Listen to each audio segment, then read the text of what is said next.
Right. ఇప్పటివరకు వచ్చినటువంటి వార్తలోని అంశాలను మనం చూసాం. ఆ అంశాలకు సంబంధించి విశ్లేషించడానికి మనతో పాటు ప్రముఖ బీఆర్ఎస్ సీనియర్ నాయకులు కూచుల శ్రీనివాస్ యాదవ్ గారు మనకు ఉన్నారు అందుబాటులో.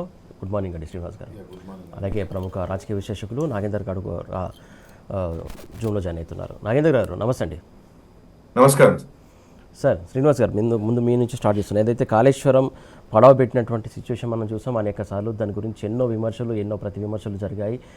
ఏ రకంగా మాట్లాడారో మనం చూసాం. అవన్నీ ఒక ఎత్తు అయితే ఈరోజు దానికి సంబంధించినటువంటి పంప్ హౌస్ ఎస్ఆర్ఎస్పీ పునరుజ్జీవానికి సంబంధించి పథకం సంబంధించి ఆన్ చేసి తోడుతున్నటువంటి సిచ్యువేషన్ని మీరు ఎలా చూస్తారు? ముందుగా మీకు అదేవిధంగా మిత్రులు నాగేంద్ర అన్న గారికి అదేవిధంగా టీ న్యూస్ ప్రేక్షకులకు శుభోదయం. తెలంగాణ ఆగమాగమై కరువుతో అల్లాడిపోతున్న సమయంలో దాదాపు తెలంగాణ మా నీళ్లు మాకే కావాలని, మా నిధులు మాకే కావాలని, మా పరిపాలన మాది ఉండాలని కేసీఆర్ గారు తెలంగాణ ఉద్యమం మొదలుపెట్టి 15 సంవత్సరాలు నిరంతర పోరాటం. ఆ రోజు కూడా కేసీఆర్ గారు ఒక నినాదం ఇచ్చిండ్రు, దుబాయ్ బతుకులొద్దు, బొంబాయి బతుకులొద్దు, ఈ బొందలగడ్డ బతుకులొద్దు అని ఒక నినాదం కూడా ఇవ్వడం జరిగింది. అదేవిధంగా కాలు అడ్డం పెడితే మడి నిండాలే అనే ఒక నినాదాన్ని కూడా ప్రజలల్లో వినిపించడం జరిగింది. అంటే నీళ్ళే ప్రధాన లక్ష్యంగా, ఎందుకంటే 6 దశాబ్దాలు తెలంగాణ ఆగమాగమైపోయి కరువు ప్రాంతంగా ఉండి, ఎడారి ప్రాంతంగా ఉండి, ఇతర రాష్ట్రాలకు ఇతర దేశాలకు వలసలు పోయి బతుకుతున్న సమయంలో ఒక తెలంగాణ ఉద్యమం, తెలంగాణ సాధించుకుంటేనే మన నీళ్లు మనం సాధించుకుంటాం, మన పరిపాలన వస్తేనే మన నీళ్లు మనం మలుపుకుంటాం.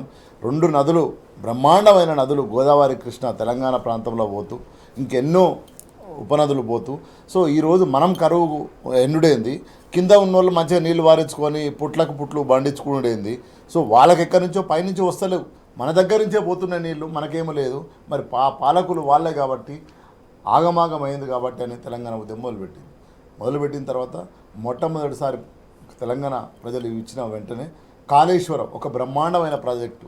ఈరోజు తెలంగాణ సస్యామలమై వడ్ల ఉత్పత్తిలో నెంబర్ 1 స్థానం, హర్యానా, రాజస్థాన్ స్థానాన్ని దాటి ఈరోజు ఉన్నది. ఎట్లా అంటే ఏదో రాత్రికి మంత్రమైతే కాదు కదా, నిరంతరం మంచి నీళ్ళు ఇచ్చి, నాణ్యమైన కరెంట్ ఇచ్చి, రైతుకు పెట్టుబడి ఇచ్చి 10 ఏళ్ళు కష్టపడితే నీకు రాష్ట్ర వడ్ల ఉత్పత్తి, ధాన్య ఉత్పత్తిలో నెంబర్ 1 స్థానానికి పోయింది.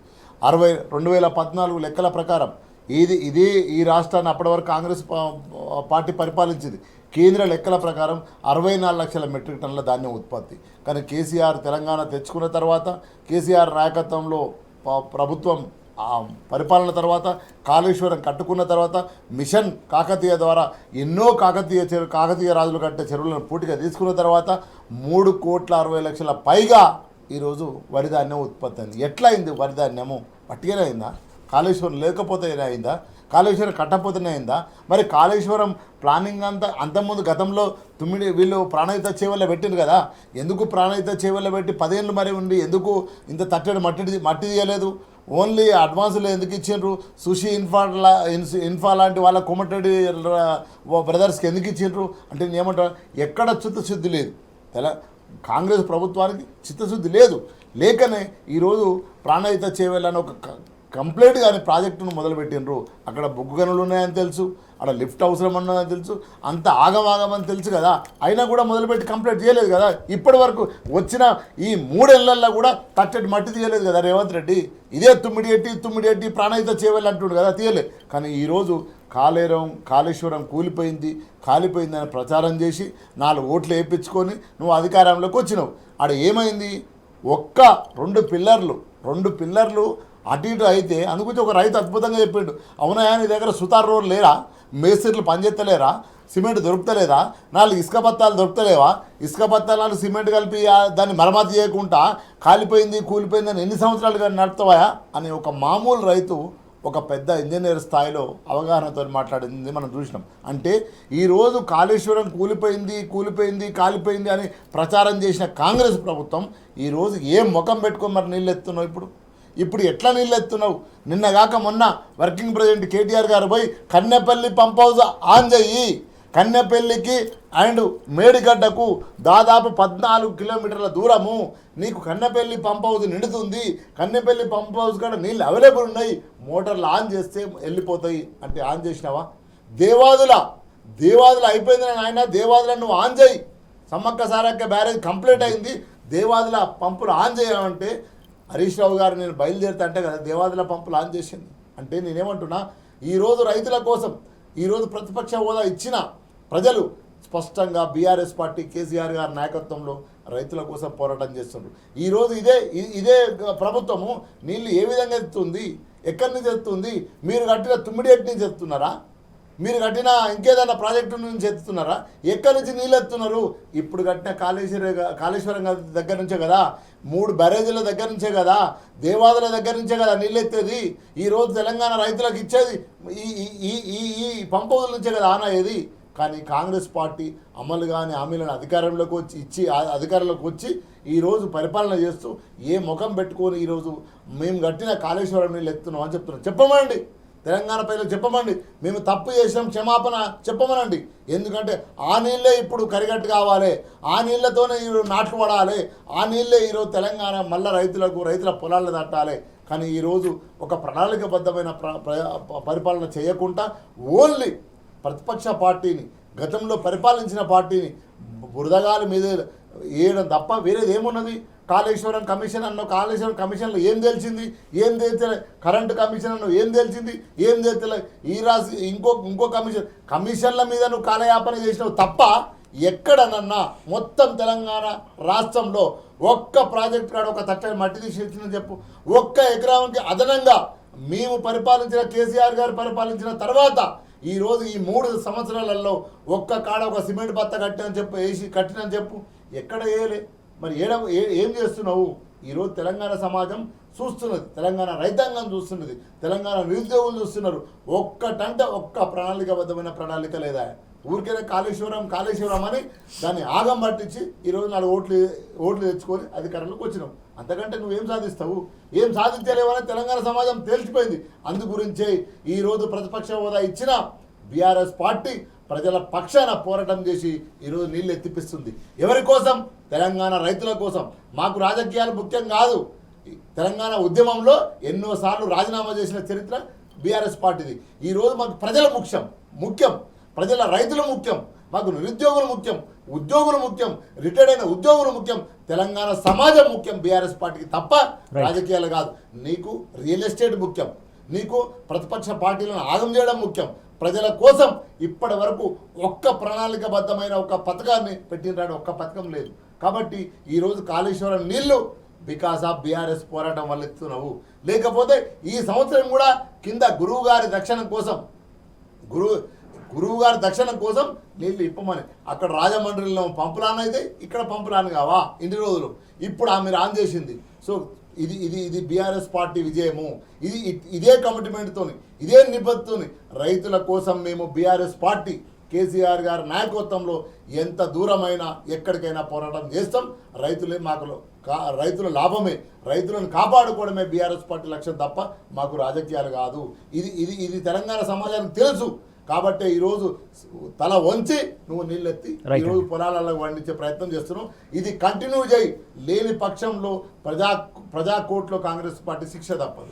ఏంటండి నాగేందర్ గారు, మనం చూస్తున్నాం ప్రధానంగా కాళేశ్వర ప్రాజెక్ట్ సంబంధించి కావచ్చు, లేకుంటే ఇంకా మిగతా ప్రాజెక్టులకు లింక్ ప్రాజెక్టులకు సంబంధించి కావచ్చు, మొత్తానికి కేసీఆర్ విజన్కి ఇదొక తార్కాణం కాదనుకోవాలా? గారు గుడ్ మార్నింగ్ అండి. శ్రీనివాస్ గారు ఇప్పుడే చాలా చక్కగా విశ్లేషించారు. దాన్ని అంతా అంగీకరిస్తూ మీరు చెప్పింది ఇప్పుడు అదే కాంగ్రెస్ పెద్దలు ఏదైతే గత 2 సంవత్సరాలుగా లేకపోతే తెలంగాణ రాష్ట్రం ఏర్పడిన 10 సంవత్సరాల నుంచి 12 సంవత్సరాలుగా కాళేశ్వరం ప్రాజెక్టు ఎలా విషపూరితమైన ప్రచారం చేస్తున్నారో అది విషపూరిత ప్రచారం నేడు నిజంగా నిగ్గుదేలింది. ఎందుకంటే కాళేశ్వరం కూలిపోయింది ఇది కాళేశ్వరం అని చెప్పి విష ప్రచారం చేసిన వాళ్ళే ఈ రోజు కాళేశ్వరం ప్రాజెక్టులో భాగమైన ఎస్ఆర్ఎస్సి పునరుజ్జీవ పథకం ద్వారా నీటిని ఎగువకెత్తేస్తున్నారు. సో 3 రోజులుగా ఎల్లంపల్లి ద్వారా మధ్య మానేరు ఎత్తిపోతలు కొనసాగుతున్నాయి. ఇప్పుడు రాంపూర్ నుంచి పంపౌజ్ వరద కాలువ ద్వారా ఎగువన ఉన్న ఎస్ఆర్ఎస్ వైపు నీళ్లను తరలిస్తున్నారు. దీని అర్థం ఏంటి సార్? ఇవన్నీ పార్ట్ ఆఫ్ కాళేశ్వరం కదా. కాళేశ్వరం నీళ్ళని ఎత్తిపోస్తూ మరి ఎక్కువ కాళేశ్వరం కూలేశ్వరం ఇష్టపడ్డాలు చేస్తూ ఈరోజు ప్రజలను తప్పుదోవ పట్టిస్తూ రైతులకు ఆత్మహత్యలకు కానీ రైతులకు ఆస్తి నష్టం ప్రాణ నష్టం చేస్తున్న కాంగ్రెస్ ప్రభుత్వం ఈ రోజు వాళ్ళ విష ప్రచారం బయటపడింది. అలాగే మన ఉద్యమ సమయంలో శ్రీనివాస్ యాదవ్ గారి మిత్రులు అన్నట్టు కేసీఆర్ గారు చెప్పిర్రు, ఏమని చెప్పిర్రు, మన నిధులు మన పునాలకు చేరాలి, అప్పటి వరకు మనకు ఉద్యమం ఆగదని చెప్పారు. గోదావరి కృష్ణ మన భూభాగం పట్టుకుంటూ పోయినా కూడా మనకు నీళ్లు మన ప్రాంతాలకు చేరలేదు, ఇది ఆంధ్రప్రదేశ్కే చెల్లినాయి. అప్పుడు ఏం చేశారు కేసీఆర్ గారు, ఒక సంప్రదాయ నీటిపారుదల విధానాలకు భిన్నంగా ఆధునిక సాంకేతిక పరిజ్ఞానంతో కూడిన ఒక భారీ లిఫ్ట్ ఇరిగేషన్ ప్రాజెక్ట్ కాళేశ్వరాన్ని ఆయన వ్యవస్థను అవసరమని నమ్మి ఆ రోజు కాళేశ్వరాన్ని 2014లో ప్రారంభించి దగ్గర 4 సంవత్సరాలలో నిర్మాణాన్ని పూర్తి చేశారు.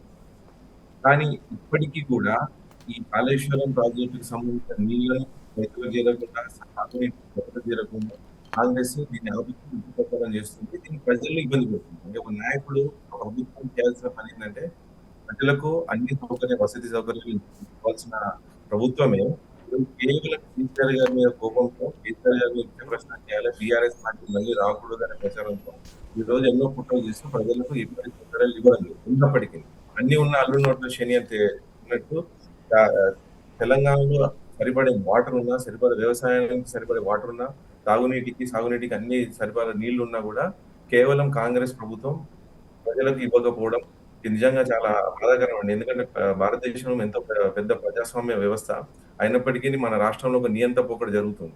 వీళ్ళు ఇందిరమ్మ రాజ్యం అన్నారు, ఇదే కావచ్చు ఎమర్జెన్సీ రాజ్యం తీసుకొచ్చి ఇలా ఇష్టం వచ్చినట్టు చేస్తున్నారు. ప్రజల ఆస్తులను నష్టం చేస్తున్నారు. హైదరాబాద్ కాళేశ్వరంలో నీళ్లుండి ఇవ్వకపోవడం కూడా ప్రజల్ని కోసం పెట్టుకుంటున్న కాంగ్రెస్ ప్రభుత్వం తొందరగా బీఆర్ఎస్ చేస్తున్న పోరాటం ద్వారా ఈ రోజు గేట్లు ఎత్తి నీళ్లు అందిస్తున్నారు. ఇదే విధంగా బీఆర్ఎస్ ఈ కాంగ్రెస్ ప్రభుత్వం పడగొట్టి కేసీఆర్ విజన్ ని మళ్ళీ 2 సంవత్సరాల్లో తిరిగి ప్రజలకు అందించబోతున్నారు. అంటే మీరు చెప్పినట్టు ఖచ్చితంగా ఏదైతే కాళేశ్వరం ప్రాజెక్టు కావచ్చు, వాళ్ళు ఎన్ని ప్రచారాలు చేసినా కూడా ఆ ఫలాలు ఈరోజు మనకు అందుతున్నాయి. అలాగే అది సాక్షాత్కారం ప్రధానంగా ముఖ్యంగా చూసుకున్నట్లయితే వాళ్ళు ఎంత పడవ పెట్టాలని చూసినా కూడా గంగమ్మ తల్లి కావచ్చు ఆన్ చేయించుకునే పరిస్థితి వస్తుంది. మొత్తానికి ఏదైతే నీటితోటి కావచ్చు పంచభూతాలైనటువంటి పంచభూతాలతో ఆడుకుంటే ఖచ్చితంగా అవే సమాధానం చెప్తాయనడానికి ఇది ఒక నిదర్శనం. కేసీఆర్ యొక్క ముందు చూపు కావచ్చు, అవన్నీ కావచ్చు, దానికి సంబంధించి ఈరోజు ఒక్కొక్కటి పంపులు ఆన్ చేస్తున్నటువంటి క్రమంలో తెలంగాణ సమాజానికి కూడా నిజాలు తెలుస్తున్నటువంటి అంశంగా మనం పరిగణించవచ్చు. శ్రీనివాస్ గారు, ప్రధానంగా ఇంకొక వార్త చూస్తున్నాం. కొడంగల్ ఎత్తిపోతలకు సంబంధించి కోట్ల మేత జరుగుతోంది. దానికి సంబంధించి రైతులు ఒప్పుకున్నట్టు సృష్టించారు, ఒక పత్రం సృష్టించి అదే అధికారులకు అందజేసినట్టు మనం చూస్తూ ఉన్నాం వార్త. ఎందుకు ఇట్లా రైతులను ఇట్లా ఈ రకంగా మోసం చేస్తున్నారు అనుకోవాలి? ఇప్పుడు పరిపాలించే నాయకుడు లేదా పరిపాలించే వాళ్ళు ప్రజా పోరాటాల ద్వారా లేదా ప్రజల సమస్యల ద్వారా ప్రజలలో నుంచి వస్తే ప్రజల కోసం ఆలోచిస్తారు. ప్రజల కోసం ఆలోచించి ప్రజల కోసం అభివృద్ధి కోసం ఆర్థిక సామాజికంగా పథకాలను రచిస్తారు. కానీ ఈరోజు ఈ కాంగ్రెస్ ముఖ్యమంత్రి లేదా తెలంగాణ ముఖ్యమంత్రి ఎట్లా వచ్చిండు? ఈరోజు బ్లాక్మెయిల్ ద్వారా వచ్చిండు, రియల్ ఎస్టేట్ ద్వారా వచ్చిండు. ఆయన ప్రొఫెషన్ ఏంటిది? ఈరోజు రేవంత్ రెడ్డి ప్రొఫెషన్ ఏందని నువ్వు గూగుల్లో సెర్చ్ చేస్తే రియల్ ఎస్టేట్ వ్యాపారాన్ని వస్తుంది. ఉద్యమకారుడు అని రాదు, లేదా ఒక కాంగ్రెస్ నాయకుడు అని రాదు. ఏమొస్తుంది అంటే రియల్ ఎస్టేట్ ప్రొఫెసర్ అని వస్తుంది. సో రియల్ ఎస్టేట్ ప్రొఫెషనల్ నుంచి వచ్చిన వ్యక్తి ముఖ్యమంత్రి అయితే ఈ తెలంగాణ రాష్ట్రాన్ని రియల్ ఎస్టేట్గా చేస్తాడు. ఎవరి కోసం చేస్తాడు? కనీసం రియల్ ఎస్టేట్ అంటే మళ్ళీ మిడిల్ క్లాస్ వాళ్ళ కోసం చేయడు. ఆయన రియల్ ఎస్టేట్ అభివృద్ధి కోసం, ఆయన రియల్ ఎస్టేట్ భూములు అమ్మడం కోసం చేస్తాడు. ఎందుకు అంటే ఈరోజు కొడంగల్ ఎత్తిపోతల దగ్గర నకిలీ పేపర్లు సృష్టించింది అంటారు. ఆయన వచ్చిన వెంటనే ఈరోజు ఆయనను ఏ ప్రజలైతే, ఏ ప్రాంత ప్రజలైతే, కొడంగల్ ప్రాంత ప్రజలు ఫస్ట్ ఓట్లేసి మా కొడుకు వీడు వచ్చిండు, మరి మాటలు చెప్తుండు, మా దొంగ మాటలో లంగ మాటలో ఓసారి నమ్ముదామని ఓట్లేసిండ్రు. ఓట్లేసి నిన్ను ఎమ్మెల్యే వేసి ముఖ్యమంత్రి చేసిండ్రు. ఏం చేసినావు నువ్వు? లగాచర్ల ప్రజలు లంబాడి తల్లులో ఓట్లేస్తే ఆ లగాచర్ల లంబాడి తల్లులకే నువ్వు బేడీలేసి సంగారెడ్డి జైల్లో కూసబెట్టినావు కదా. అక్కడి నుంచి నువ్వు రా సెంట్రల్ యూనివర్సిటీ, అక్కడి నుంచి కూడా నువ్వు రామాయంపేట, అక్కడి నుంచి ముందుకు వెలుగుమాట్ల, అక్కడి నుంచి మళ్ళీ హైదరాబాద్ రా, మూసీ పరివాహక ప్రాంతం, ఎక్కడ పోయినా రేవంత్ రెడ్డి భూమి ఎక్కడ ఉంటే రేవంత్ రెడ్డి అక్కడ ఉంటాడు. భూమి ఎక్కడ దొరికితే అక్కడ రేవంత్ రెడ్డి ఉంటాడు. ఫోర్త్ సిటీ నాదర్గల్ల భూములు మొత్తం భూములు అమ్మడమే ఏదైతే మళ్ళా ఈ భూముల వ్యాపారాలలో ఉన్నాడు తప్ప ఎక్కడ కూడా పరిపాలనలో లేడు కదా. ఏ పరిపాలన ఒక పథకాన్ని తీసుకొచ్చి చెప్పండి, 6 గ్యారంటీలు, అదేవిధంగా 420 హామీలు, ఏ హామీ అయినా ఒకటి మొదలైందా, కొనసాగుతుందా? ఒక్కటి కొనసాగుతలేదు. కాబట్టి ఈరోజు రియల్ ఎస్టేట్ వ్యాపారి ముఖ్యమంత్రి అయిండు కాబట్టి ఈరోజు కొడంగల్ ప్రజల భూములు గుంజుకొని లగాచర్ల ప్రజలను జైల్లో పంపిండు. ఇప్పుడు కొడంగల్ ఎత్తిపోతల ద్వారా అక్కడ ఉన్న ప్రజలనే మళ్ళీ రైతులను మోసం చేసి భూమి గుంజుకుంటాడు. మీరు పరిగి పోండి, పరిగడ ఫార్మాసిటీ అని భూములు గుంజుకున్నాడు. అంటే నేను ఏమంటున్నా, అభివృద్ధికి ఎవరు వ్యతిరేకం కాదు, కానీ నువ్వు ఏ విధంగా మాట్లాడుతున్నావు, ఏ విధంగా బ్లాక్మెయిల్ చేసి గుంజుకుంటున్నావు. ఈరోజు మూసీ పరివాహక ప్రాంతం భూములు ఎవరి? ఈరోజు పేదలు కదా, 50 గదాలు 20 గదాల ఇండ్లు కదా. ఈరోజు సుప్రీంకోర్టు ఏం తెప్పించింది? ఈరోజు హైడ్రా కమిషన్ ఎవడని చెప్పింది? హైడ్రా కమిషన్ను తీసేయమని చెప్పింది. సుప్రీంకోర్టు 64 కేసులు మీద పడ్డాయి. అయినా ఒక పోలీస్ ఆఫీసర్ని తీసుకొచ్చి ఈరోజు హైడ్రా పెట్టి భూములు గుంజుకుంటున్నావు.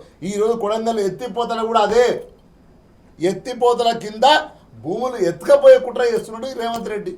ఎక్కడ చూడండి హిల్ టు పాలసీ. మీరు లక్షల ఎకరాలు కదా, బీఆర్ఎస్ పార్టీ ఆ కుంభకోణాన్ని బయటికి పెట్టింది కదా, లక్షల ఎకరాల భూమిని తిందామనే ప్రయత్నంలో హిల్ టు పాలసీ కదా. ఈరోజు కొడంగల్ ఎత్తిపోతల కూడా అదే.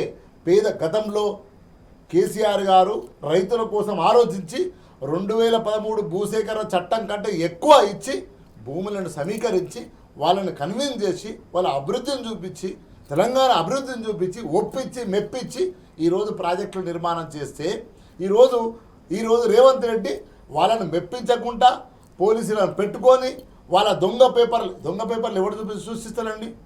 ఎవరు సృష్టిస్తాడు? దొంగలే సృష్టిస్తాడు. ఎవరు మరి రేవంత్ రెడ్డి? దొంగతనంగా అయినోడే కదా. తెలంగాణ రాష్ట్రాన్ని అస్తిత్వపరచడానికి ఓటుకు దొరికిన దొంగ కదా. నేనేమంటున్నా అంటే అట్లాంటి వాడు ఈ రాష్ట్రానికి ముఖ్యమంత్రి ఇట్లనే ఉంటుంది. ఈరోజు కొత్త పేపర్లు సృష్టించి, లేని పేపర్లు సృష్టించి, ఏ రైతుకు ఫోన్ చేసి నీ భూమి పోతుంది కొడంగల్ ఎత్తిపోతుంది, ఎవడ్రా నువ్వు? నా భూమిని, నా చెట్లను, నా యాప చెట్టు, నా చింత చెట్టు గుంజుకోవడానికి నువ్వేవాడు? అందుగురించే కదా లగాచర్ల ప్రజలు తిరుగుబాటు చేసిండ్రు. అదేవిధంగా సెంట్రల్ యూనివర్సిటీ పిల్లలు దాదాపు 2 నెలలు పోరాటం చేసిండ్రు. ఎందుకు పోరాటం చేసిండ్రు? మా భూములు మాకే కావాలని, మా నీళ్లు మాకే కావాలని. నువ్వు ఇంకొకరి చేతిలో జీతగాడిగా ఉండి పనిచేస్తున్నామని తెలిసిపోయింది కదా. ఈరోజు కొడంగల్ ఎత్తిపోతల కింద కూడా 1000 ఎకరాలు రేపు కబ్జా చేసే ప్రయత్నం చేస్తున్నాడు. అదే ఆ రైతు స్పందన. నువ్వెవడు నా భూమి తీసుకోవడానికి? తెలంగాణలో సురేష్ గారు, తెలంగాణలో ప్రశ్నించే గొంతుకలు చాలా ఉంటాయి. బీఆర్ఎస్ పార్టీ తెలంగాణ ప్రజల కోసం పనిచేస్తున్న సమయంలోనే పనిచేస్తూనే నిలబడి కలబడి కొట్లాడుతూనే అదేవిధంగా తెలంగాణలో బుద్ధిజీవులు, ప్రజాస్వామికవాదులు నిలబడి కొట్లాడతారు. సెంట్రల్ సిటీలో ఏమైందో మనం చూసినాం. ఆడ ఏ పార్టీ మనం పోతే మన మీద మనమే క్రియేట్ చేస్తున్నామని చెప్తారని బీఆర్ఎస్ పార్టీ ఉంటుందని అంటే ఆ రోజు విద్యార్థులే కదా కొట్లాడింది. కాబట్టి ఇప్పటికైనా రేవంత్ రెడ్డి నువ్వు తెచ్చిన చట్టం, నీ పార్టీ తెచ్చిన చట్టం 2013 భూసేకరణ చట్టం ఏం చెప్తుందో చదువుకో. దొంగ పేపర్లు సృష్టించి, దొంగ సంతకాలు పెట్టి, దొంగతనంగా తెలంగాణ రైతుల భూములు నువ్వు ఎత్తుకపోవాలని చూస్తే బరిగీసి కూతకొస్తుంది తెలంగాణ సమాజం. ఊరుకోదు. నీకు వెలుగు మట్టిలో మనం చూపించిండ్రు, దుమ్మెత్తి పోసిండ్రు. ఈరోజు నువ్వు మూసీ పరివాహక ప్రాంతంలో భూమి గుంజుకుంటే పేద బిడ్డలు, కడుపు పట్టుకొని వచ్చిన బిడ్డలు నీ మీద దోషుల మన్నెత్తి పోసిండ్రు. నీ ప్రభుత్వం నాశనంగా నువ్వు బతకకురా అని చెప్పి స్పష్టంగా. ఆ గోస మంచిది కాదు. కాబట్టి ఏ కొడంగల్ ఎత్తిపోతల కింద నువ్వు రైతుల భూములు తీసుకోవాలని దొంగ సంతకాలు పెట్టి ప్రయత్నం చేస్తుందో నీ టీము, ఎవరైతే నీ అన్నదమ్ములు ఉన్నారో కృష్ణారెడ్డి, తిరుపతి రెడ్డి, ఎవరైతే యనుమల ఫ్యామిలీ ఏదైతుందో యనుమల ఫ్యామిలీకి ఎగబడి ఉరికిస్తారు తెలంగాణ రైతులు. తప్పకుండా బీఆర్ఎస్ పార్టీ కూడా కేసీఆర్ గారి నాయకత్వంలో నిలబడి కొట్లాడుతుంది తప్ప రైతుల కోసం ఏ పోరాటానికైనా సిద్ధపడుతుంది. అంతేగాని నువ్వు రాజువు కాదు. ఈ రాష్ట్రానికి 100 ఏళ్ళు 200 ఏళ్ళు రాసుకొని రాలే. కానీ ఈ తెలంగాణ సమాజం నీకు ఒక 5 ఏళ్ళు మ్యాండేటరీగా ఇచ్చింది, 3 ఏళ్ళు అయిపోయింది. ఇప్పటికైనా నువ్వు బుద్ధిగా పరిపాలన చేస్తే నువ్వు బుద్ధిగా నిలబడిపోతావు. లేదంటే మాత్రం తెలంగాణ సమాజం ఊరుకోదు. బీఆర్ఎస్ పార్టీ కేసీఆర్ గారి నాయకత్వంలో తప్పకుండా తెలంగాణ రైతుల కోసం, అన్ని వర్గాల కోసం కనబడి నిలబడి కొట్లాడుతుంది. కానీ ఇక్కడ ఇంకొక అంశం గమనించాలి శ్రీనివాస్ గారు. పనులు ఒక చోట జరుగుతున్నాయట, పరిహారం ఇంకొక చోట ఇచ్చే పరిస్థితి అంటే ఏంటి ఇది? నేనేమంటున్నా అదే, మొత్తానికి దాచుకోవాలి, కాంట్రాక్టు, ఈ 5 ఏళ్ళ దోపిడీ. అదే కదండి. మనం 7 కోట్ల రూపాయలు బీఆర్ఎస్ పార్టీ 700 కోట్ల రూపాయలు ఆడ దాచిపెడితే వచ్చి ఎవరికి ఇచ్చిండు? ప్రభుత్వం ఫామ్ కాగానే పొంగులేటి శ్రీనివాసరెడ్డికి ఇచ్చిండు. రైతు బంధు కోసం జమ చేసిన పైసలను తీసుకుపోయి కాంట్రాక్టర్ అయిన పొంగులేటి శ్రీనివాసరెడ్డికి ఇచ్చిండ్రు. మీరు చూడండి ఒక అద్భుతం, వాళ్ళ క్యాబినెట్లో ఎవరైతే భూములు ఎక్కడ ఉండాలో పొంగులేటి శ్రీనివాసరెడ్డి ప్రొఫెషన్ ఏందండి? వ్యాపారస్తుడే కదా. ఒక వ్యాపారస్తుడికి రెవెన్యూ డిపార్ట్మెంట్ ఇస్తే ఏం చేస్తాడు? భూములు అమ్ముతుంటాడు, కొత్త పేపర్లు కొత్త డాక్యుమెంట్లు సృష్టిస్తుంటాడు. సృష్టించడం అమ్మడము. ఇక ముఖ్యమంత్రి దగ్గర వీళ్ళిద్దరు కలిసే కదా దోపిడీ చేసి తెలంగాణను. అందుగురించే పనులు ఒక దగ్గర జరిగితే భూసేకరణ ఒక దగ్గర. అర్థమైందా? అంటే పనులు ఒక దగ్గర జరుగుతాయి, ఆల్రెడీ భూసేకరణ జరిగే దగ్గర పనులు జరుగుతాయి. కానీ కొత్త దగ్గర భూసేకరణ చేసి ఆ భూమిని కొల్లగట్టే ప్రయత్నం. భూమి ఎక్కడ ఉంటే రేవంత్ రెడ్డి అక్కడ ఉంటాడు. భూమి ఎక్కడ ఖాళీకి కనపడితే అక్కడ ఉంటాడు. భూమిలో మీ ఇల్లు ఉంటే మీ ఇల్లును బుల్డోజర్తో రంగనాథుని పంపించి మీ భూమి గుద్దుకుంటాడు. ఇది రేవంత్ రెడ్డి పాలన నడుస్తుంది. తెలంగాణ సమాజం ఒక్క వర్గం అండి, ఏ ఒక్క వర్గం కూడా సంతోషంగా లేదు. ఒకవైపు రైతులు సంతోషంగా లేరు.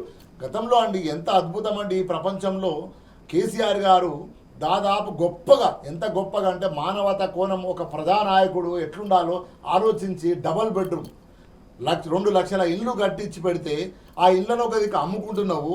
అదేవిధంగా 28,000 కట్టడాలు ఉన్నాయి, అక్రమ కట్టడాలు. వాటికి జోలికి పోము మేము, కానీ ఇంకెవడైనా కడితే వాని మీద నేను కన్నెర్ర చేస్తాను కేసీఆర్ చెప్పి ఆ 28 ఏదైతే 20 గదాలు 40 గదాలు ఉన్నదానికి 58, 59 జీవో ద్వారా పట్టాలిచ్చి ఇంత అద్భుతంగా భూమి ఎవరికి వాళ్ళని కాపాడుకుంటూ కన్నబిడ్డలాగా కాపాడుకుంటూ కేసీఆర్ గారు వస్తే ఈరోజు నువ్వు ఎత్తిపోతల పేరు మీద, ఫార్మా సిటీల పేరు మీద, ఇంకా 4th సిటీ అట, 4th సిటీల పేరు మీద, 5th సిటీ పేరు మీద, ఎనుముల సిటీ పేరు మీద భూములు గుంజుకుంటే తెలంగాణ సమాజం ఊరుకోదు.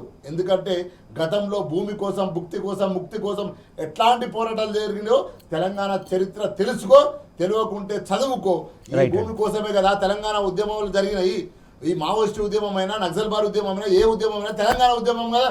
మా భూమి మాకు కావాలని, మా పరిపాలన మాకు కావాలని, మా నీళ్లు మాకు కావాలని కొట్లాడింది కదా. తెలంగాణ తెచ్చుకున్న రాష్ట్రాన్ని నువ్వు అమ్ముకోవాలని చూస్తే అమ్ముకున్నోని వెనక కూడా. అందుగురించి కేటీఆర్ గారు చెప్పారు, ఎవరైతే L2 పాలసీ ద్వారా అక్రమంగా భూములు గుంజుకుంటుర్రో, కొనుక్కుంటుర్రో, మా ప్రభుత్వం వచ్చినాక మీ భూములను గుంజి ప్రజలకు పంచుతామని కేటీఆర్ గారు చెప్పడం జరిగింది.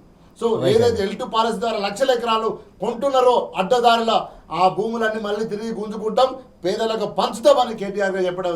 That is the commitment of BRS party, KCR గారు, కేటీఆర్ నాయకత్వం అండి. రైట్ అండి. నాగేందర్ గారు, ఏదైతే కొడంగల్ ఎత్తిపోతలకు సంబంధించి ఇక్కడ మరొక అంశం చూసుకుంటే 2 గ్రామాలను అంటే ఒకరిద్దరిని మేనేజ్ చేయొచ్చు, చాలా ఈజీగా మేనేజ్ చేసినటువంటి సందర్భాలు మనం చూస్తాం. కాకపోతే 2 గ్రామాల ప్రజల్ని, 2 గ్రామాలని సైలెంట్ చేసినటువంటి ఆ గనులు ఎవరో, ఎందుకోసం అంతా సైలెంట్ చేయాల్సినటువంటి పరిస్థితి వచ్చింది?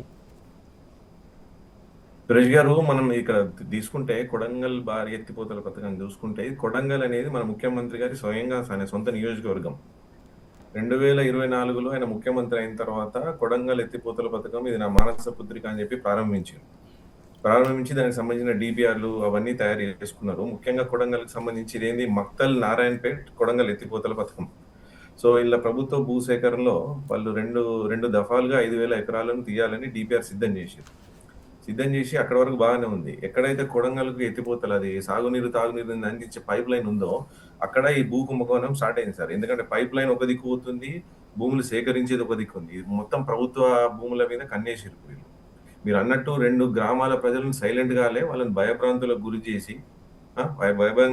చేసి వాళ్ళని భయపెట్టించి నయాన్నో భయాన్నో బెదిరించి వాళ్ళని సైలెంట్ చేశారు. బట్ ఇటువంటిది బయటికి రాకుండా ఉంటుందా సార్ ఇప్పుడు ఈ రాజ్యంలో? కాకపోతే మీరు ఇంతకుముందు చూపించినారు దళిత 4 ఒక తాతల తరం నుంచి వస్తున్న ఆస్తిపాస్తుల్ని వీళ్ళు కబ్జా చేద్దామని చూస్తే, అది తహసీల్దార్ నుంచి ఫోన్ చేస్తే వాళ్ళ ద్వారా బయటపడ్డది కుంభకోణం ఇప్పుడు. సో వీళ్ళు చేసేది ఏంది? వీళ్ళు సొంత నియోజకవర్గం కొడంగల్ లాంటి తన సొంత నియోజకవర్గం చేసే ప్రాజెక్టులను ఇంత అవినీతి చేస్తున్న ముఖ్యమంత్రి, కాళేశ్వరం లాంటి ఒక ప్రపంచంలోనే అతి గొప్ప ప్రాజెక్టు నిర్మించిన కేసీఆర్ పై అవినీతి ఆరోపణలు చేస్తున్నారు. మరి అవినీతి ఆరోపణలు చేస్తే ఇప్పటి వరకు మీరు ప్రభుత్వం ఏర్పరిచి 2 సంవత్సరాలు అవుతుంది. సెంట్రల్ లో మాకు కూడా అగెనిస్ట్ ఉన్న బీజేపీ వచ్చి వాళ్ళ దగ్గర 12 సంవత్సరాల నుంచి వాళ్ళ అధికారంలో ఉన్నారు. అవినీతి చేసినాం, కాళేశ్వరంలో అవినీతి జరిగిందని చెప్తున్నా మీరు ఈ రోజు వరకు ఒక కేసు ఫైల్ చేయలేదు. మరి కేసీఆర్ గారు అవినీతి చేశారా, హరీష్ గారు అవినీతి చేశారా, ప్రశాంత్ రెడ్డి గారు అవినీతి చేశారా అని చెప్తున్న మీరు వాళ్ళకి సంబంధించి ఒక్క సాక్ష్యాన్ని కూడా మీరు ఇప్పటి వరకు ప్రవేశపెట్టలేదు.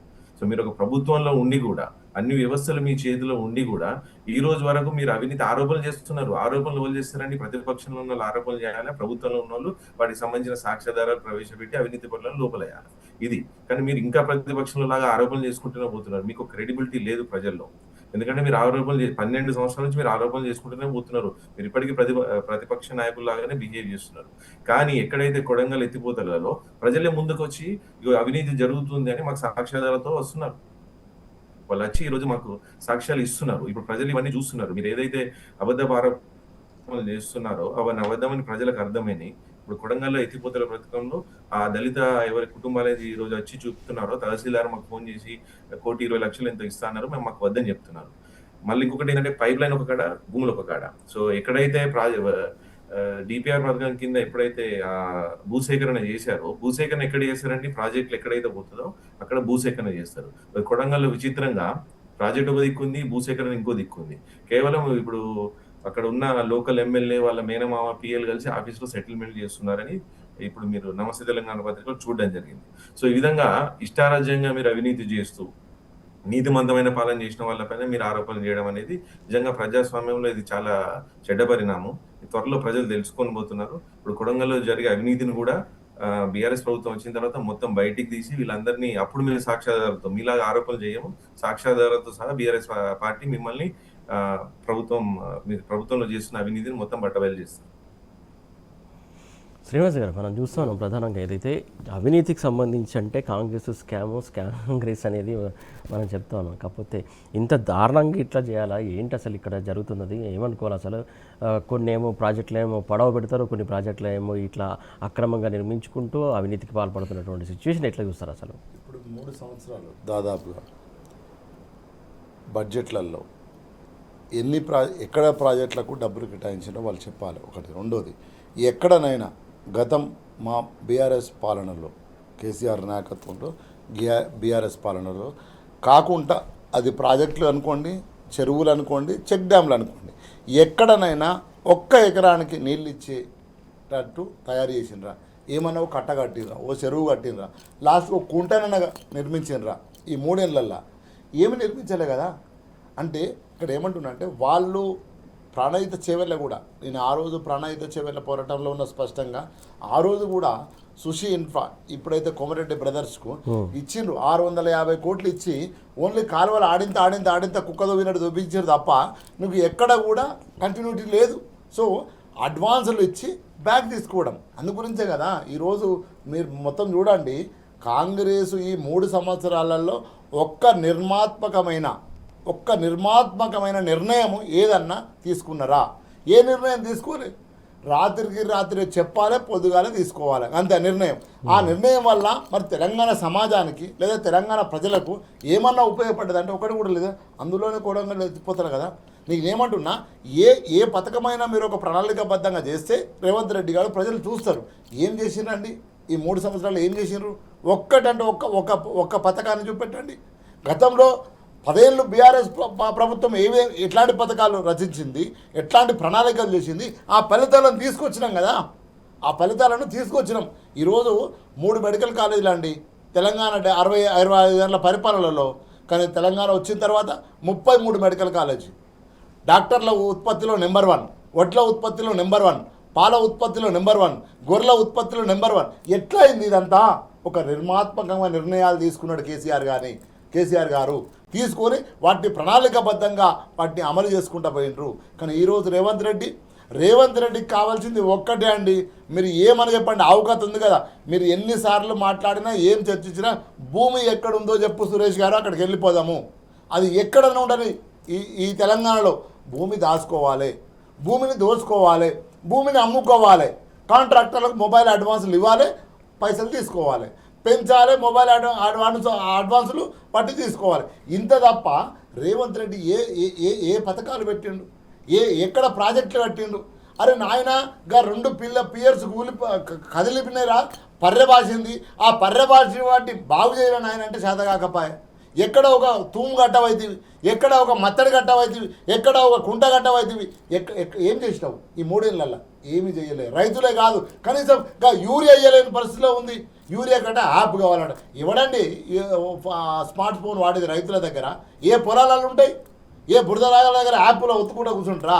గతంలో కేసీఆర్ గారి పరిపాలనలో ఆటోనికి ఫోన్ చేస్తే వాడు 10 బత్తాలు పట్టుకొచ్చి ఇంటికాడ పడేసి పోయేటోళ్ళు. ఈరోజు యూరియా లేదు. ఇప్పుడు యూరియా షాపులలో ఉండాలి, పోయి యాప్లలో ఉందట.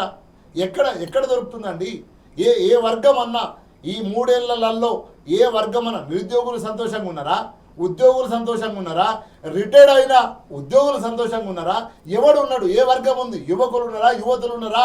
అక్కలు ఉన్నారా? చెల్లెళ్ళు ఉన్నారా? మా ముసలయ్యలు 2000 నుంచి 4000 పెంచిన వాళ్ళు ఉన్నారా? ఎవరున్నారు? ఏ వర్గం కూడా లేదు. అన్ని వర్గాలు ఆగమాగం అయిపోయినాయి.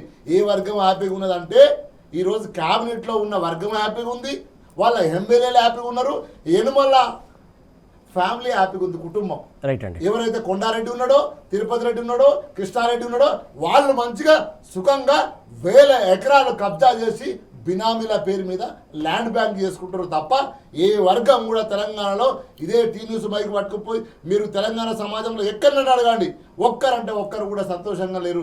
ఎప్పుడు దిగిపోతాడు ఆవిడ అన్నట్టుంది ఈరోజు సమాజం. ఏదైనా చేస్తే కదా మనం మాట్లాడుకోవాలంటే, ఓ గొప్ప పని చేస్తే సంతోషంగా ఉంటారు. నువ్వు ఏ పని ఏమైతే ఎందుకు హ్యాపీగా ఉంటారు? సో కాబట్టి తెలంగాణ సమాజం చూస్తుంది అవకాశం కోసం. ఆ టైం వచ్చినప్పుడు ఎట్లాంటి పనిష్మెంట్ ఇవ్వాలో కాంగ్రెస్ పార్టీ వెయిట్ చేస్తుంది. త్వరలో జరుగుతుంది. కానీ ఇంత మధ్యలో ఎట్లాంటి విధ్వంసం జరిగినా కూడా తెలంగాణ సమాజం ఊరుకోదు, బీఆర్ఎస్ పార్టీ ఊరుకోదు. రైట్ అండి. ఖచ్చితంగా ఏదైతే పాలన పడకేసింది, ప్రధానంగా దేని మీద కూడా ఎక్కడ కట్టినటువంటి దాఖలు లేవు. అంత కూల్చే పరిస్థితే. అలాగే అవినీతిలో నెంబర్ 1గా కాంగ్రెస్ సర్కారు ఇప్పుడు పరిపాలన కొనసాగుతుందని చెప్పేసి శ్రీనివాస్ గారు చెప్తున్నటువంటి అంశం. నాగేందర్ గారు, ప్రధానంగా చూస్తే ఏదైతే పుస్తలమ్మి ఆటోలకు సంబంధించినటువంటి ఈఎంఐలు కావచ్చు, లేకుంటే కట్టుకునే పరిస్థితి వచ్చింది. మహాలక్ష్మి పథకంతో ఏదైతే మహిళలకు ఉచిత ప్రయాణం అని చెప్పేసి తీసుకొచ్చినటువంటి పథకం ద్వారా ఆటోలకు గిరాకీ లేకుండా చాలా కష్టాలు పడుతున్నామని చెప్పేసి స్వయంగా కాంగ్రెస్ సంబంధించినటువంటి నాయకుడే వెములవాడలో ఆయన నిరసన వ్యక్తం చేసినటువంటి సందర్భం మనం చూస్తున్నాం. దీని గురించి మీరేమంటారు? సురేష్ గారు, ఒక పాలకుడు, సమర్థ పాలకుడు అనేటువంటి 3 లక్షణాలు ఉండాలి. 1 బలం, 2 పరిపాలనా దక్షత, 3 వచ్చేసి ప్రజలతో నిజాయితీ ఉంటాడు. ఈ 3 ఏ ఒక్కటి లేకున్నా, 3 ఏ 2 లేకున్నా, 3 లేకున్నా సమర్థవంతమైన పాలకుడు కాలేడు. దురదృష్టవశాత్తు తెలంగాణ రాష్ట్రం ఒక సమర్థ పాలకుని నుండి అసమర్థ పాలకుని చేతిలోకి వెళ్ళిపోయింది 2024 నుంచి. సో ఈయన వచ్చినప్పుడు ఎలక్షన్ హామీలు ఇచ్చిన 6 హామీలు, అందులో ఒక హామీ ఉచిత బస్ పథకం అని ఇచ్చాడు. దానివల్ల ఎన్ని బెనిఫిట్స్ ఉన్నాయో లేవో తెలియదు, కానీ ఇప్పుడు ఆటో డ్రైవర్లు వీళ్ళంతా పుస్తెలమ్మి వాళ్ళు చాలా అవస్థలో ఉన్నారు. వాళ్ళు డబ్బులు లేక ఆత్మహత్యలు చేసుకున్న అవస్థలో ఉన్నారు. వీళ్ళని ఎలా బయట పెట్టాలి? ఒక పాలకుడు అనేవాడు ఒక పథకం ఇచ్చినప్పుడు దానికి వచ్చే good and bad, pros and cons ఆలోచించి, ఒకవేళ దానివల్ల నష్టపోతున్న వాళ్ళు అని ఉంటే వాళ్ళకు తగిన ఉపాధి కానీ వేరే ఇతర మార్గాలు చూపించాల్సిన అవసరం. ఇప్పుడు రేవంత్ రెడ్డి గారు ఆ పరిపాలన సమర్థత లేకపోవడం, మనకు ఆయనకు ఉండాల్సిన 3 లక్షణాలు లేకపోవడం వల్ల మన తెలంగాణ రాష్ట్రం అధోగతి పాలవుతుంది. ఇప్పుడు ఎప్పుడైతే కేసీఆర్ గారు ఉన్నారో, కేసీఆర్ గారు ఉన్నప్పుడు ఇటువంటి ప్రజల నుంచి ఎప్పుడు కూడా రాస్తారోకలు, ధర్నాలు ప్రజల నుంచి ఎప్పుడు రాలే. నిరుద్యోగాలు కానీ ఎవరు కానీ రోడ్లు ఎక్కిన రోజులు లేవు. అందరూ సుఖ సంతోషాలతో ఉన్నారు. బట్ ఎప్పుడైతే రేవంత్ రెడ్డి గారు వచ్చినప్పుడు 2 సంవత్సరాల నుంచి తెలంగాణ రాష్ట్రం అధోగతి పాలైంది. ఇప్పుడు మీరు నిన్న చూసుకుంటే భారతదేశంలోనే అత్యధిక రికార్డు ఉన్న ఆర్థిక వ్యవస్థ నిపుణుడు ఆయన పేరు రామకృష్ణారావు గారు నిన్న ఒక తెలంగాణ ఆర్థిక ప్రగతి ప్రస్థానం ఒక అద్భుతం అని చెప్పారు. అది ఎప్పుడు 2014 నుంచి 2026 గత 12 సంవత్సరాలలో తెలంగాణ ఆర్థిక ప్రగతి చాలా అద్భుతంగా ఉంది అని చెప్పి కితాబ్ ఇచ్చారు. ఆయన చెప్పిన దానిలో 2014 నుంచి 2016 మధ్య కాలంలో రాష్ట్ర బడ్జెట్ 4 రెట్లు పెరగడం కాకుండా తలసరి ఆదాయంలో కూడా దేశంలో తెలంగాణ 3వ స్థానంలో ఉండే 2014 నుంచి. అలాగే ఈ మధ్య ఏదైంది కాన్సన్ట్రేషన్ ఆఫ్ ఇండియన్ ఇండస్ట్రీ నిర్వహించే తెలంగాణ చీఫ్ ఫైనాన్షియల్ ఆఫీసర్ల సదస్సులో రామకృష్ణగారు ఈ మాట మాట్లాడుతూ ఏమన్నారు? రాష్ట్రం ఏర్పడ్డాక దాదాపు 2014 దాదాపు మనకు 1,00,000 కోట్లుగా ఉన్న తెలంగాణ తొలి బడ్జెట్ ఈ ఏడాదికి వచ్చేసరి 24 లక్షల కోట్లకు చేరింది. నాడు దాదాపు 60,000 కోట్లు ఉన్న వాస్తవ వ్యయం నేడు ఏకంగా 2.40 లక్షల కోట్లకు పెరిగింది. అదే సమయంలో తెలంగాణ జీడిపిని చూసుకుంటే మీరు 3.5 రెట్లు వృద్ధి చెంది 5 లక్షల కోట్ల నుంచి 18 లక్షల కోట్లకు చేరుకుంది. 2014 నాటికి మన తలసరి ఆదాయం ఏదైతే చూస్తే ఆదాయంలో 10వ స్థానంలో ఉన్న 10వ స్థానంలో నిలిచిన తెలంగాణ నేడు 4.3 లక్షల తలసరి ఆదాయంతో 3వ స్థానంలో జరిగింది. And I think Sikkim, Goa తర్వాత తెలంగాణ 3వ స్థానంలో ఉంది. అదే కేసీఆర్ గారు ఉంటుంటే మొదటి స్థానంలో ఉంటుండే. ఇప్పుడు ప్రపంచవ్యాప్తంగా చూసుకుంటే తెలంగాణకు ఒక గొప్ప పేరు తీసుకొచ్చిన కేసీఆర్ గారు గత 2 సంవత్సరాలు తెలంగాణకు, ముఖ్యంగా హైదరాబాద్కు బదనాం తీసుకొస్తున్న రేవంత్ రెడ్డి గారు ఇలా ఆటో డ్రైవర్ల సమస్యలు కానీ, నిరుద్యోగుల సమస్యలు కానీ, రైతుల సమస్యలు కానీ, మీరు ఏ వర్గం తీసుకున్నా కూడా అందరూ సమస్యలతోనే ఉన్నారు. ఎందుకంటే వీళ్ళు పాలనను గాడికి వదిలేసి వీళ్ళంతా ప్రజల్ని బజార్కి ఎక్కించారు. నిరుద్యోగులు అయితేంది, రిటైర్డ్ ఉద్యోగులు అయితేంది, ఎవరు మహిళలు అయితేంది, ఎవ్వరు ఈ పాలనలో గత 2 సంవత్సరాలు సుఖశాంతితో లేరు. అతి త్వరలోనే ఇప్పుడు ఆటో డ్రైవర్ల సమ్మె రాబోతుంది. త్వరలో ప్రజలంతా రోడ్డు మీదకి వచ్చి ఈ ప్రభుత్వాన్ని కుప్పగొల్చే రోజు త్వరలో రాబోతుంది. Right sir. శ్రీనివాస్ గారు, ప్రధానంగా చూసుకున్నట్లయితే ఆటోలకు సంబంధించి ఆటో డ్రైవర్లు పెద్ద ఎత్తున మొదటి నుంచి నిరసన వ్యక్తం చేస్తున్నారు. ప్రధానంగా వారికి సంబంధించినటువంటి కొన్ని హామీలు కూడా కాంగ్రెస్ సర్కార్ ఇచ్చింది ఆటో వాళ్ళకి. ఆ హామీ కూడా నెరవేర్చిన పరిస్థితి కనబడుతుంది. ఈరోజు ఏదైతే ఈవీ తీసుకొస్తామని చెప్పేసి, ఎలక్ట్రిక్ ఆటోలు తీసుకొస్తామని చెప్పేసి కొన్ని లీకులు వస్తున్నటువంటి సందర్భంకి సంబంధించి కాంగ్రెస్ నాయకుడై ఆ ఎలక్ట్రిక్ వాహనాలు తీసుకురావద్దని చెప్పేసి నిరసన వ్యక్తం చేస్తున్నటువంటి సందర్భానికి మీరేమంటారు? ఇప్పుడు ఏ పథకాన్ని రచించినా మిగతా వాళ్ళకు ఇబ్బంది జరగకుండా, వర్గాలకు ఇబ్బంది జరగకుండా ఆ పథకాన్ని ప్రణాళిక చేయాలి. కానీ కాంగ్రెస్ పార్టీ 4 ఓట్లు రావాలి, 4 సీట్లు రావాలి, మాకు అధికారం రావాలి, మేము దోసుకోవాలి, మేము దాచుకోవాలి అని రేవంత్ రెడ్డి హరేక్ మాల్, ఎట్లయితే మనం హరేక్ మాల్ అంటాం కదా, ₹1, ₹2, ₹3 అమ్ముతాము, అట్లా ఈ తెలంగాణ సమాజంలో ఓట్లను హరేక్ మాల్ లెక్క అడిగిండు, కొన్నాడు. ఏమంటే 2,000కు 4,000 ఇస్తా, 4,000కు 15,000 ఇస్తా, 2 లక్షల రుణమాఫీ చేస్తా, మీరు రాత్రి రేపే పోయి లోన్లు తెచ్చుకోండి, ఇవాళ తీసుకుంటే 1,00,000, రేపు తీసుకుంటే 2 లక్షలు, ఇట్లా మాట్లాడి మన స్పీచ్ చాలాసార్లు విన్నాం, చాలాసార్లు చూసినాం.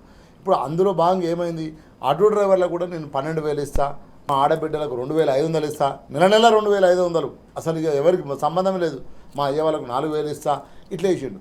రాగానే ఏదైతే రుణమాఫీ ఉందో 100 రోజులలో, అదే కాంగ్రెస్ పార్టీ కాంగ్రెస్ మేనిఫెస్టోలో ఏమన్నది, 100 రోజులలో ఇవన్నీ అమలు చేసుకోమని వాళ్ళే పెట్టుకున్నారు.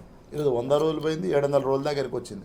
సో 100 రోజులు పోయి 700 రోజుల దగ్గరికి వచ్చింది. కానీ ఈరోజు ఇప్పటి వరకు కూడా ఏ పథకాన్ని కూడా అమలు పరచకపోగా ఏదైతే ఆర్టీసీని ఆగం చేయాలని, ఆర్టీసీని నాశనం చేయాలని, ఆ ఆర్టీసీని పొందబెట్టాలనే ఉద్దేశంతో ఈరోజు ఆ ఉచిత ఏదైతే మహిళల బస్సు ఏదైతే ఉందో దాన్ని ఆరాకొరా కంటిన్యూ చేసి ఆ పైసలు కూడా ఇప్పటివరకు ఇవ్వట్లేదు. గతంలో కేసీఆర్ గారు వాళ్ళ కోసం ఆలోచించి వాళ్ళని ప్రభుత్వ ఉద్యోగులుగా గుర్తించాలని క్యాబినెట్ నిర్ణయాలు తీసుకొని కంప్లీట్గా బిల్ పాస్ చేసి గవర్నర్ దగ్గర పంపి మొత్తం వ్యవస్థనంతా రెడీ చేసి అమలుపరచమని మనం వచ్చినాం. కానీ ఈరోజు ఏంది, ఆర్టీసీని మొత్తం ఆగం చేసి అడివడి చేయాలనేది రేవంత్ రెడ్డి ప్రణాళిక. ఎందుకు చేయాలి అట్లా అంటే, ఆర్టీసీ దగ్గర ఉన్న భూములని గుంజుకొని మళ్ళీ అమ్ముకోవాలి. స్కెచ్ క్లియర్గా ఉన్నదాని భూమే, మళ్ళీ ఎటు తిరిగిన భూమే. దాంట్లో భాగంగా ఈరోజు ఉచిత మహిళ చేయడం వల్ల నువ్వు ఆల్టర్నేటివ్ ఎఫెక్ట్ అవుతున్న ఏ గ్రూప్ అవుతుందో ఆ గ్రూప్ కోసం కూడా నువ్వు ఆలోచించాలి. వాళ్ళే ఈరోజు ఆటో డ్రైవర్లు.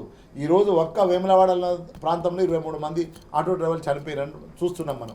అదేవిధంగా నీ కాంగ్రెస్ జిల్లా ఉపాధ్యక్షుడే ఆయన ఈరోజు రోడ్డు మీదకి వచ్చి పోరాటం చేస్తున్నాడు.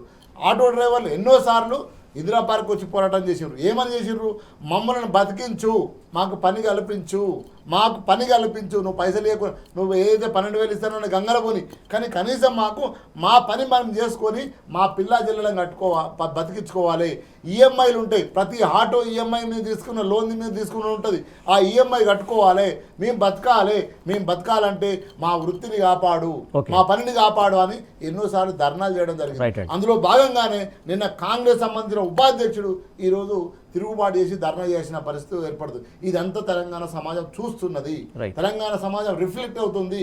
రేవంత్ రెడ్డికి భూములు కావాలి తప్ప రేవంత్ రెడ్డికి ఏ వర్గం, ఒక ఆటో డ్రైవర్ కాదు, ఏ వర్గం సుఖంగా ఉండడం ఆయనకి ఇష్టం లేదు. రైట్ అండి, ఖచ్చితంగా ఆ టాపిక్ గురించి మాట్లాడదాం. ఖచ్చితంగా ఇంపార్టెంట్ టాపిక్. ప్రధానంగా చాలామంది చనిపోయారు, చాలామంది రోడ్డున పాలయ్యారు ఆటో డ్రైవర్లు అని చెప్పేసి వాళ్ళే నిరసన వ్యక్తం చేస్తున్నటువంటి అంశం మనం చూస్తా ఉన్నాం. శ్రీనివాస్ గారు, ప్రధానంగా చూసుకున్నట్లయితే ఆటో డ్రైవర్ల సమస్య గురించి మనం మాట్లాడుతున్నాం. Please continue. అదే అంటే పేదవాడు పుస్తలు అమ్ముకొని ఈఎంఐలు కడుతున్నాడు, పుస్తలు అమ్ముకొని పిల్లలను చదువుకున్నాడు అంటే ఆ రాష్ట్రంలో ఆ పరిస్థితి ఏందో మనం అర్థం చేసుకోవాలి. ఎందుకంటే అంత స్థితి ఎందుకు వస్తుంది? తెలంగాణ ప్రాంతంలో లేదా వేరే ప్రాంతాలలో పుస్తలు అమ్ముకొని కడుతున్నారంటే ఏంది? అక్కడ ఆర్థిక పరిస్థితి చాలా భయంకరంగా ఉన్నదని, అక్కడ సూసైడ్లకు ఏదైతే సూసైడ్లకు దగ్గరగా ఉన్నారని ఒక సంకేతం. కానీ ఈరోజు నువ్వు ఇచ్చిన హామీలను కనీసం అమలుపరచకుండా, ఈరోజు ఆటో డ్రైవర్లతో ఒక్కసారి కూడా నువ్వు మాట్లాడకుండా, వాళ్ళకి ఇస్తానన్న హామీ 12,000 ఇవ్వకుండా, ఇన్నిసార్లు ఆటో డ్రైవర్ రోడ్డు మీదకి వచ్చినా కూడా నువ్వు స్పందిస్తలేవంటే ఏం కావాలి? అంటే నీ లాభం తప్ప పేద ప్రజల లాభం లేదు. ఈరోజు అది ఆదిశ్రీను నియోజకవర్గం, మరి ఆది శ్రీనివాస్ గారు మాట్లాడాలి. అక్కడ శాసనసభ్యులు ప్రజలచే ఎన్నుకున్న నాయకుడు, మరి ప్రజలచే ఎన్నుకున్న నాయకుడు అక్కడ ఆటో డ్రైవర్లు సూసైడ్ చేసుకుంటే, ఆత్మహత్యలు చేసుకుంటే ఎందుకు మాట్లాడవు? అంటే ఈ ప్రభుత్వము ఏ వర్గాన్ని మీద కూడా కన్సర్న్ లేదు, ఏ వర్గంతో కూడా మాట్లాడే పరిస్థితి లేదు. వాళ్ళకు కావాల్సిన ఒకే ఒక వర్గం, భూమి దోసుకునే వర్గం ఎక్కడైతే ఉంటుందో ఆ వర్గాలతో తప్ప వేరే వర్గాలు లేవు. ఎందుకంటే నువ్వు మూసీ సుందరీకరణ పేరు మీద భూములు గుంజుకోవాలని తాజి కృష్ణాలో మీటింగ్ పెడతావు. తాజి కృష్ణ ఎవరితో పెడతావు? మూసీ పరివాహక ప్రాంతంలో ఉన్న బస్తీల వాళ్ళని పిలువవు, ఆ నాయకులను పిలువవు. ఎవరిని వెళ్తావు? ఎవడైతే భూమి కొంటాడో వాడిని పిలిచి తాజి కృష్ణాలో 5 స్టార్ హోటల్లో మీటింగ్ పెడతావు. మరి ఈ ఆటో డ్రైవర్లతో ఎందుకు మాట్లాడవు? ఈ ఆటో డ్రైవర్లు నీ ఆది శ్రీనివాస్కు ఓట్లు వేయలేదా? ఈ ఆటో డ్రైవర్లు ఆది శ్రీనివాస్కు ఓట్లేసి గెలిపించలేదా? గెలిపించిన నీ బాధ్యత లేదా? ఎక్కడ మాట్లాడుతున్నావు? ఎటువైపు ఆలోచిస్తున్నది? సో తెలంగాణ సమాజం ఒక్క వర్గం కాదండి, అన్ని వర్గాలు ఈరోజు కుప్పకూలి ఉన్నాయి. అన్ని చేతి పనులు ఏది కూడా లేదు. ఈరోజు రైతులు ఆగమాగమే, నిరుద్యోగులు ఆగమాగమే. నిరుద్యోగుల కోసం ఈరోజు అశోక్ నగర్కి వచ్చి ఛాయ్ తాగిపోయిన మనగాడు ఉన్నాడు కదా రాహుల్ గాంధీ, సేవ్ డెమోక్రసీ అని పట్టుకొని తిరుగుతున్నాడు కదా, ఏడబోయింది మరి? ఒక్క నోటిఫికేషన్ లేదు, ఏడబోయింది అంటున్నా. నిరుద్యోగులు గర్జనలు చేస్తున్నారు కదా, ఏడ కనిపిస్తలేదా? రైతులకు రుణమాఫీ కాలేదంటే బ్యాంకులో వచ్చి ఊర్లలోకి వస్తే ఉరికించి కొట్టిరు కదా బ్యాంకు వాళ్ళను. వచ్చిన నువ్వు 2 లక్షల రుణమాఫీ అంటే వాడు ధనాభా ఆశపడి తెచ్చుకున్నారు. 2 లక్షల రుణమాఫీ 1,00,000 కూడా కాలే కదా. అంటే నేను ఏమంటున్నానంటే ఈరోజు ఆటో డ్రైవర్లు ఈరోజు వాళ్ళు పొద్దున్నాక కష్టపడి రోడ్డు మీద పనిచేసి సర్వీస్ చేస్తే ఇన్ని 4 పైసలు వస్తే వాళ్ళ పిల్లలను చదివించుకొని వాళ్ళ ఈఎంఐలు కట్టుకొని వాళ్ళు ఇంత పెట్రోల్ పోసుకొని బతికే వర్గం అది, కష్టపడి స్వయం పత్పత్తి గల వర్గం. ఆ వర్గాన్ని నువ్వు ఈరోజు ఆగమాగం చేసి అడిబడివి చేస్తే ఊరుకోదు తెలంగాణ సమాజము, పోరాటం చేస్తుంది.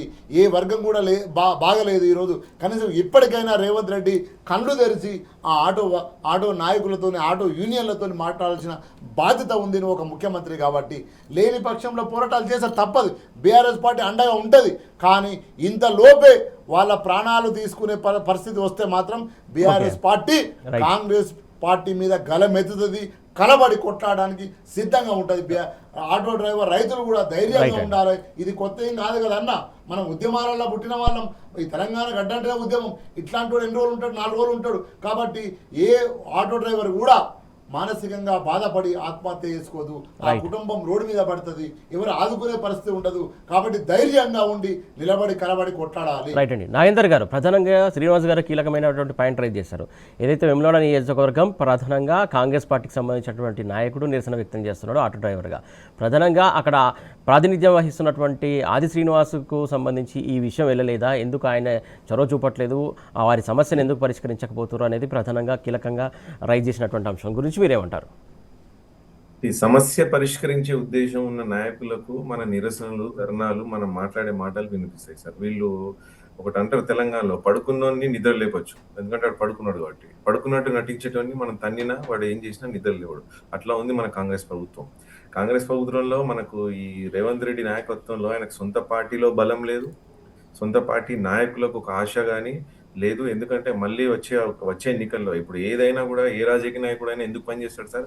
ఈ 5 సంవత్సరాలు మంచిగా పరిపాలించి అందరూ హ్యాపీగా ఉంటే నెక్స్ట్ 5 సంవత్సరాలు మనం అధికారంలోకి వస్తామని ఆశతోటి పరిస్థితి.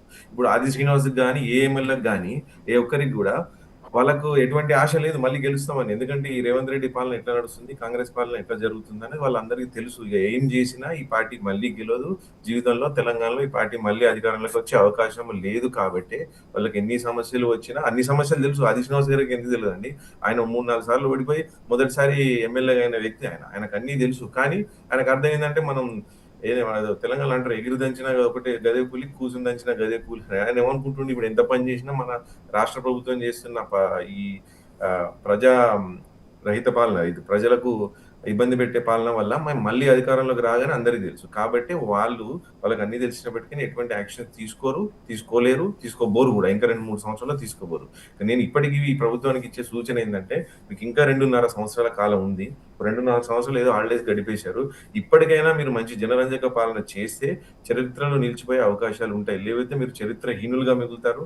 2014 నుంచి తెలంగాణ రాష్ట్రం చాలా ముందుకెళ్ళింది.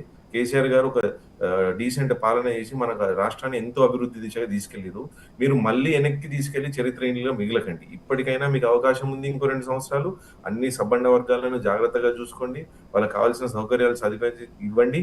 తెలంగాణ రాష్ట్రంలో మంచి బడ్జెట్ ఉంది, మన దగ్గర డబ్బులు ఉన్నాయి, మన దగ్గర ఇన్కమ్ ఉంది, ఇన్కమ్ జనరేట్ చేసే అవకాశం ఉంది. ఇవన్నీ ఇప్పుడు బిజినెస్ కానీ రియల్ ఎస్టేట్ కానీ వెనుకబడ్డాయి. వాటిని ముందుకు తీసుకెళ్లే అవకాశాలు ఉన్నాయి ఇప్పటికి ప్రభుత్వం దగ్గర.